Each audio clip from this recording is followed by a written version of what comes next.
Hi hello friends, welcome back. இன்னைக்கு நம்ம மீன் மக்கர் தோசை எப்படி செய்யலாம் தான் பார்க்க போகிறோம். இது உங்களுக்கு ஒரு நல்ல ஒரு பிரேக்ஃபாஸ்ட் ரெசிபியாகவும் இருக்கும், அதே நேரத்தில் ஒரு டின்னர் ரெசிபியாக கூட இருக்கும். ஈஸியாக பண்ணிடலாம். கண்டிப்பாக ஃபுல் வீடியோ பார்த்து ட்ரை பண்ணி பாருங்கள்.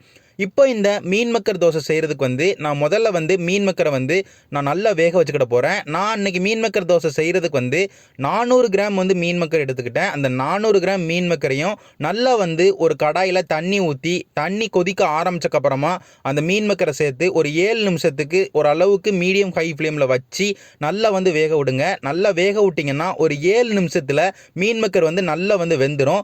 வெந்து முடிச்சக்கப்புறமா அந்த வெந்த மீன் மக்கரை அப்படியே ஒரு பவுலுக்கு மாற்றி வச்சுக்கோங்க. அந்த மீன் மக்கர் எல்லாமே ஆறட்டும் ரூம் டெம்பரேச்சரில்.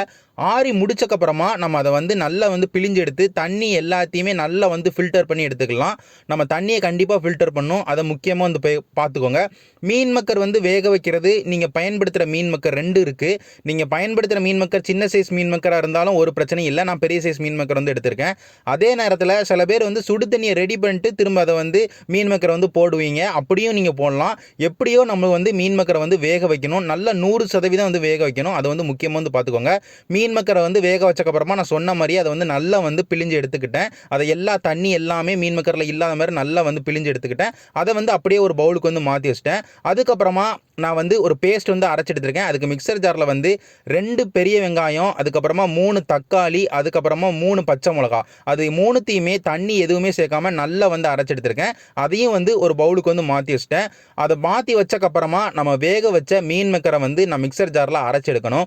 மீன் மக்கரை அரைச்சி எடுக்கிறதுங்கிறது கொஞ்சம் கஷ்டமான விஷயம். உங்கள் எல்லாருக்குமே தெரியும். அவ்வளோ சீக்கிரமாக அது அறப்படாது. அதனால் நீங்கள் ஒன்று கொஞ்சம் கொஞ்சமாக மீன் மக்கரை மிக்சர் ஜாரில் சேர்த்து அரைச்சி எடுத்துக்கோங்க. இல்லை பெரிய சைஸ் மிக்சர் ஜாரை நீங்கள் பயன்படுத்திக்கோங்க. இல்லை உங்கள் மிக்சர் ஜார் ஓரளவுக்கு பவர் கூட இருந்ததுன்னா நீங்கள் நிறையவே மீன் மக்கரை அட்ட டயத்தில் அரைச்சி எடுத்துடலாம். இல்லைனா நீங்கள் கொஞ்சம் கொஞ்சமாக அரைச்சிடுங்க. நீங்கள் மொத்தமாக சேர்த்து திரும்ப அறப்படாமல் அது நீங்கள் கஷ்டப்படாதீங்க. மீன் மக்கரை தண்ணி எதுவுமே சேர்க்காம இந்த மாதிரி நல்லா மாவு மாதிரி அரைச்சி எடுத்துக்கோங்க. நான் சொன்ன மாதிரியே கொஞ்சம் கொஞ்சமாக சேர்த்து அரைச்சி எடுத்தீங்கன்னா நீங்கள் ஈஸியாக மீன் மக்கரை அரைச்சி எடுத்துடலாம். அரைச்சி எடுத்தக்கப்புறமா இந்த மீன் மக்கர் எல்லாத்தையுமே ஒரு பவுலுக்கு மாற்றி வச்சுக்கோங்க.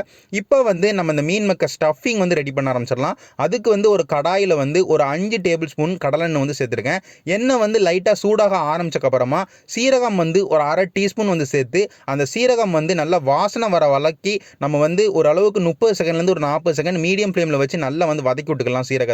சீரகத்தை வதக்கி முடிச்சக்கப்புறமா ஸ்டவ்வை லோ ஃப்ளேமில் வச்சுட்டு ஒரு 1.5 டீஸ்பூன் இஞ்சி பூண்டு பேஸ்ட் சேர்த்துக்கோங்க. இஞ்சி பூண்டு பேஸ்ட் சேர்க்கும் போது ஸ்டவ்வை லோ ஃப்ளேமில் வச்சுக்கோங்க. அடி பிடிக்கிறதுக்கு நிறைய வாய்ப்பு இருக்குது. இஞ்சி பூண்டு பேஸ்ட்டோட பச்சை வாசனை போகிற அளவுக்கு ஒரு நிமிஷத்துலேருந்து ஒரு 2 நிமிஷத்துக்கு லோ ஃப்ளேமில் வச்சு நல்லா வதக்கி முடிச்சுக்கோங்க. இஞ்சி பூண்டு பேஸ்ட்டோட பச்சை வாசனை போனக்கப்புறமா நம்ம முதல்லையே அரைச்சி வச்ச அந்த வெங்காயம், தக்காளி, பச்சை மிளகா பேஸ்ட்டை நம்ம சேர்த்துடலாம். இப்போ ஓரளவுக்கு மீடியம் ஃப்ளேமில் வச்சு நல்லா வதக்கி விடுங்க.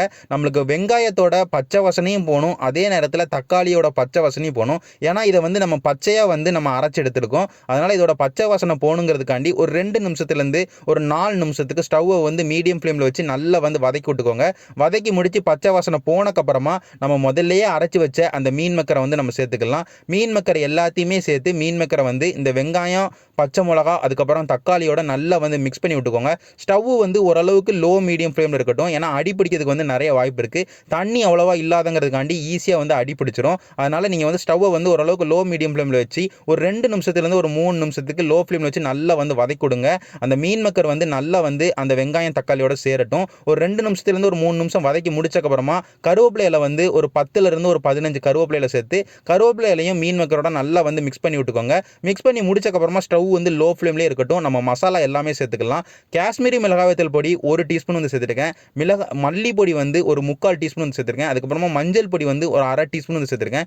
கரம் மசாலா ஒரு அரை டீஸ்பூன் சேர்த்துருக்கேன். உப்பு ஒரு 3/4 டீஸ்பூன் சேர்த்துருக்கேன். அதுக்கப்புறமா மிளகுத்தூள் ஒரு அரை டீஸ்பூன் சேர்த்துருக்கேன். இது எல்லாமே சேர்த்து நல்லா மிக்ஸ் பண்ணி விட்டுக்கோங்க. நீங்கள் காஷ்மீரி மிளகாய்த்தூள் பொடி சேர்க்கும் போது கவனமாக சேருங்க. ஏற்கனவே 3 பச்சை மிளகாய் சேர்த்துருக்கோம். அதுக்கப்புறமா கரம் மசாலா சேர்க்கும் போது ரொம்ப சேர்த்துற வேண்டாம். அது ஒரு மாதிரி ஃப்ளேவரையும் டேஸ்ட்டையும் கொஞ்சம் மாற்றி விட்டுரும். அதனால் நான் சொன்ன அளவில் சேர்த்துக்கிட்டிங்கன்னா கரெக்டாக இருக்கும். எல்லாத்தையும் மசாலா எல்லாம் சேர்த்தக்கப்புறமா நல்லா ஒரு 2 நிமிஷத்துலேருந்து ஒரு 3 நிமிஷத்துக்கு நல்லா வதக்கி விட்டுக்கிட்டே இருங்க. அந்த மசாலாவோட பச்சை வாசனை போகிற அளவுக்கு நம்ம வதக்கணும். அதனால் லோ ஃப்ளேமில் வச்சு ஒரு 2 நிமிஷத்துக்கு 3 நிமிஷத்துக்கு நல்லா வந்து வதக்கி விட்டிங்கன்னா மசாலாவோட பச்சை வாசனை போய் நல்லா வந்து வாசனை வந்து வர ஆரம்பிச்சிடும். அதுக்கப்புறமா நம்ம ஸ்டவ் ஆஃப் பண்ணிட்டோம்னா நமக்கு ஸ்டஃபிங் வந்து ரொம்பவே சூப்பராக வந்து ரெடி ஆயிரும். இப்போ நம்ம ஸ்டவ் ஆஃப் பண்ணியாச்சு. இப்போ வந்து நம்ம தோசை வந்து விட போகிறோம். தோசை விடுறதுக்கு தோசைக்கல்ல வந்து நான் எண்ணெய் வந்து நல்லா வந்து அப்ளை பண்ணிக்கிற போகிறேன். நீங்கள் என்ன தேய்க்கிறீங்களோ அந்த எண்ணெய் வந்து தேய்ச்சிக்கோங்க. நான் வந்து நல்லெண்ணெய் வந்து நான் வந்து தோசைக்கல்ல வந்து நல்லா வந்து அப்ளை பண்ணிக்கிறேன். கல் வந்து லைட்டாக சூடாக ஆரம்பிச்சக்கப்புறமா நான் தோசை மாவு வந்து ஊற்ற ஆரம்பிச்சுக்கிறேன். தோசை மாவு வந்து ஊற்றி நம்ம வந்து ஸ்டஃபிங் வைக்க போகிறோம். நமக்கு இந்த தோசை மீன் மக்கர் வந்து ரொம்பவே சூப்பராக வந்து ரெடி ஆயிரும். தோசை வந்து விடும்போது ஓரளவுக்கு ரொம்பவும் பெருசாக இல்லாமல் அதுக்கப்புறமா தோசை ரொம்ப தகடாகவும் இல்லாமல் கொஞ்சம் ஓரளவுக்கு கனமாக வந்து சுடுங்க. ஏன்னா நம்ம ஸ்டஃபிங்கை வந்து மேலே வைக்க போகிறோம். அதனால் தோசை ஓரளவுக்கு கனமாக இருந்தால் தான் நம்ம திருப்பி போடும்போது நமக்கு வந்து ஈஸியாக இருக்கும். நான் தோசை ஊற்றுனது மட்டும் பத்தாமல் நான் அது மேலே வந்து நான் ஒரு முட்டை வந்து ஊற்றிக்கிட்டேன். இது வந்து ஆப்ஷனல் தான். நீங்கள் முட்டை ஊற்றனா ஊற்றலாம், ஊற்றக்கூடாதுன்னா வேண்டாம். நான் எனக்கு தேவை அப்படிங்கிறதுக்காண்டி நான் கொஞ்சம் பண்ணலாம் அப்படிங்கிறதுக்காண்டி தான் நான் முட்டை வந்து ஊற்றிருக்கேன். முட்டை வந்து பியூர்லி ஆப்ஷனல். நான் முட்டை வந்து ஒரு முட்டை உடச்சி ஊற்றி அது வந்து எல்லா பக்கமும் நல்லா வந்து ஸ்ப்ரெட் பண்ணி விட்டுக்கிட்டேன். முட்டையை வந்து ஸ்ப்ரெட் பண்ணி முடிச்சக்கப்புறமா நம்ம ரெடி பண்ணி வச்ச அந்த மீன் மக்கர் ஸ்டஃபிங் வந்து நான் கொஞ்சம் கொஞ்சமாக மேலே வந்து வச்சுக்கிட போகிறேன். ஸ்டஃபிங் வந்து ரொம்பவும் வச்சிடாதீங்க, அது மாதிரி ரொம்ப கம்மியாகவும் வச்சிடாதீங்க. ரொம்ப கம்மியாக வச்சிட்டிங்கன்னா உங்களுக்கு அவ்வளோவா வந்து அந்த டேஸ்ட் வந்து தெரியாது. ரொம்ப வச்சிட்டிங்கன்னா உங்களுக்கு டேஸ்ட் நல்லா தெரியும். ஆனால் உங்களுக்கு தோசை சுடுறது வந்து கொஞ்சம் கஷ்டமாக இருக்கும். ஏன்னா திருப்புறது கொஞ்சம் கஷ்டமாயிரும். வெயிட் ரொம்ப ஆயிடுச்சுன்னா நீங்கள் திருப்பி போடும்போது உங்களுக்கு பீறதுக்கு நிறைய வாய்ப்பு இருக்கிறதுங்காண்டி உங்களுக்கு ஓரளவுக்கு ஸ்டஃபிங் வந்து நல்லா இருக்குது, இது போதும் ஒரு தோசைக்கு அப்படிங்கிற லெவலில் வந்து நீங்கள் வந்து ஒரு 4 டேபிள் ஸ்பூன்லேருந்து ஒரு 5 டேபிள் ஸ்பூன் ஸ்டஃபிங் வச்சுட்டு நீங்கள் அது மேலே கொத்தமல்லி இலை தூவி விட்டுருங்க. அதே நேரத்தில் எண்ணெயும் கொஞ்சம் மேலே வந்து நல்லா வந்து ஸ்ப்ரெட் பண்ணி விட்டுருங்க. இந்த நேரம் எல்லாமே ஸ்டவ் வந்து லோ ஃப்ளேமில் தான் இருக்கணும். ஏன்னா நம்ம வந்து முட்டையை வேற உடச்சி ஊற்றிருக்கோம், அதுக்கப்புறம் ஸ்டஃபிங் வேற மேலே வச்சுருக்கோம். அந்த நேரத்தில் கீழே வந்து தோசை கறியிடக்கூடாது. லோ ஃப்ளேம்லேயே வச்சு தோசை வந்து சுடுங்க. அப்போ தான் உங்களால் இந்த ப்ராசஸ் எல்லாமே வந்து பண்ண முடியும். நம்ம கொத்தமல்லி இலை எண்ணெய் எல்லாமே தூவி விட்ட நேரத்தில் நம்மளுக்கு நல்லா வந்து கீழே வந்து வெந்திருக்கும் தோசை. இப்போ வந்து அப்படி மெதுவாக வந்து நீங்கள் தோசையை வந்து திருப்பி போட்டுருங்க. நீங்கள் தோசையை திருப்புறது மட்டும்தான் கொஞ்சம் கஷ்டமாக இருக்கும். ஏன்னா நம்ம முட்டை வேற ஊற்றிருக்கோம், அதே நேரத்தில் நம்ம ஸ்டஃபிங்கும் நல்லா வச்சுருக்கோம். இந்த நேரத்தில் நீங்கள் ஈஸியாக திருப்பிட்டிங்கன்னா நீங்கள் வந்து அந்த ஃபுல்லாக வந்து அந்த தோசையை வந்து ரெடி பண்ணிடலாம். இப்போ நான் திருப்ப போகிறேன். நான் திருப்பிட்டேன். இப்போ திருப்புறதுக்கு வந்து எனக்கு ஓரளவுக்கு கொஞ்சம் கஷ்டமாக தான் இருந்தது. ஏன்னா ஓரளவுக்கு ஸ்டஃபிங் வந்து நான் கொஞ்சம் நிறையாவே தான் வச்சுருந்தேன். இதுக்காண்டி தான் சொன்னேன், உங்களுக்கு தோசை பிஞ்சிருச்சுன்னா உங்களுக்கு அது வந்து சாப்பிட்றதுக்கு வந்து நல்லாவே இருக்காது.